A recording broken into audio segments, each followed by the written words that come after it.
Hello patients, आज मैं बात करना चाहती हूँ उन लोगों के बारे में जिनको पीरियड्स के टाइम पे पेन बहुत ज़्यादा होता है।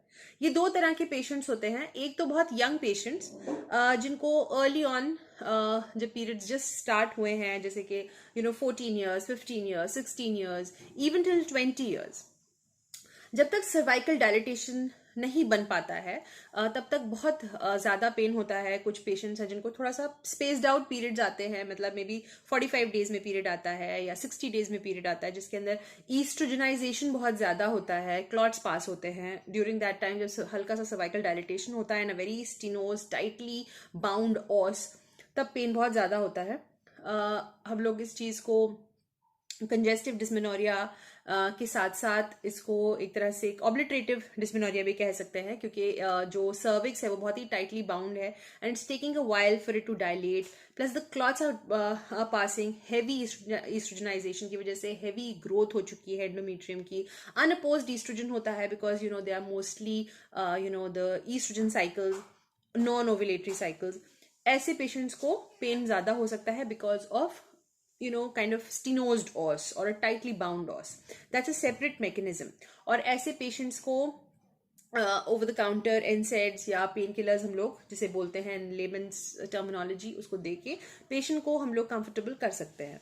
The other variety of patients is probably 30+, जिनके अंदर ये एडिनोमायोटिक यूट्रस होने की वजह से ब्लीडिंग पेन ज़्यादा हो सकता है पीरियड्स के बीच में। और ऐसे पेशेंट्स को हम लोग ज़्यादातर ओवर द काउंटर ड्रग्स देकर मैनेज नहीं कर सकते।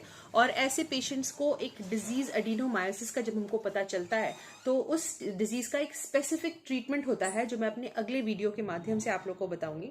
पर मेरा मतलब सिर्फ आपको बताने का ये है कि 30+ में जब suddenly all of a sudden, पहले आपकी पेनलेस साइकिल्स थी और now every cycle is coming with a lot of pain, आपको उसी टाइम सतर्क हो जाना चाहिए और अपने गायनेकोलॉजिस्ट के पास जाना चाहिए for a further consultation into why these things are happening.